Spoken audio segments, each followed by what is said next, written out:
Hi అండి. అందరూ ఎలా ఉన్నారు? మేమైతే క్వింగ్స్ కోల్డ్ ప్రెస్డ్ జ్యూసర్ అయితే తీసుకున్నామండి. అందరిలో నేనైతే దీన్ని ఎలా ఫిక్స్ చేయాలి అని ఎనేబుల్ చేయాలి కాకుండా దీంట్లో ఉన్న కొన్ని ఇంపార్టెంట్ పాయింట్స్ అయితే చెప్దామని అయితే ఈ వీడియో తీసానండి.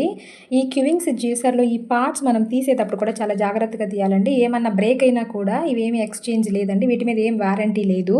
ఓన్లీ మోటార్లో ఉండే కొన్ని పార్ట్స్ మీద మాత్రమే అది వారంటీ. ఈ పార్ట్స్ ఏవి బ్రేక్ అయినా కూడా మన మనీతో మనం వాటిని పర్చేస్ చేయాల్సిందే. ఇదే చాలా మెయిన్ ఇంపార్టెంట్ అండి.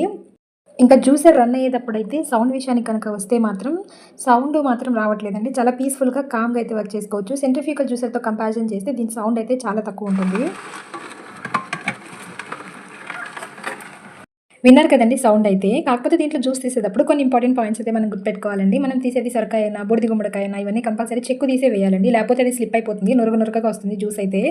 సెంట్రిఫ్యూగల్ జ్యూస్‌లో అయితే మనకి జ్యూస్ అనేది చాలా ప్యూర్‌గా వస్తుందండి. అంటే పల్ప్ లేకుండా వస్తుంది. కానీ దీంట్లో మాత్రం ఖచ్చితంగా పల్ప్ అనేది వస్తుందండి. పల్ప్ కొంచెం ఇష్టపడని వాళ్ళైతే దీన్ని ప్రిఫర్ చేయకపోవటమే బెస్ట్. కానీ సొరకాయ జ్యూస్ అయినా గానీ, అలానే బూడిద గుమ్మడికాయ జ్యూస్ అయినా కూడా పల్ప్ అనేది వస్తుందండి. మేము బత్తాకాయ జ్యూస్ కూడా దీంట్లో ట్రై చేసాము. విత్తనాలన్నీ నలిగిపోయినాయండి. చేదైపోయింది జ్యూస్ మాత్రం. బత్తాకాయ కాయ వేసేస్తే విత్తనాలు మాత్రం ఖచ్చితంగా నలిగిపోతున్నాయండి. అదైతే నేను వీడియో తీయలేదు. నా ఫోన్ మెమరీ నిండిపోవడం వల్ల నేను కొన్ని వీడియోస్ తీయలేకపోయాను. ఇంకా దీంట్లో మంచిగా వచ్చిన జ్యూస్ ఏదన్నా ఉందంటే వాటర్ మెలన్ జ్యూస్ అండి. దానికైతే అసలు పల్ప్ గుప్పెడంటే గుప్పెడే వచ్చింది. వాటర్ మెలన్ జ్యూస్‌కి మాత్రం ఇది బాగా పర్ఫెక్ట్‌గా పనిచేస్తుంది. ఇంకా వెజిటబుల్ జ్యూసెస్ కూడా బాగానే వస్తుంది. అంటే మనకి హెల్త్‌కి మంచిది పల్ప్ కూడా తీసుకుంటే అనుకుంటే మాత్రం ఈ జ్యూసర్ అయితే బెస్టేనండి. కాకపోతే కొంచెం తాగడానికి ఇష్టపడలేని వాళ్ళైతే తాగలేరు. కొంచెం పల్ప్ వస్తుంది కాబట్టి. ఒకేసారి పీసెస్ దాని నిండా వేసినా కూడా అది స్ట్రక్ అయిపోతుందండి. 1 బై 1 చూసుకుంటూ మనం పీసెస్ వేసుకోవాలి.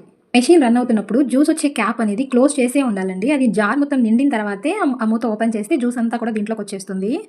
ఇక క్లీనింగ్ విషయానికి వస్తే కూడా ఇది కొంచెం కష్టమేనండి. ఎందుకంటే 1 బై 1 పార్ట్ జాగ్రత్తగా తీసుకోవాలి, వాష్ చేయాలి. స్ట్రెయినర్‌లో స్ట్రక్ అయిపోయిన పల్ప్ అంతా కూడా మనం క్లీన్ చేయడానికి కొంచెం టైం అయితే పడుతుందండి.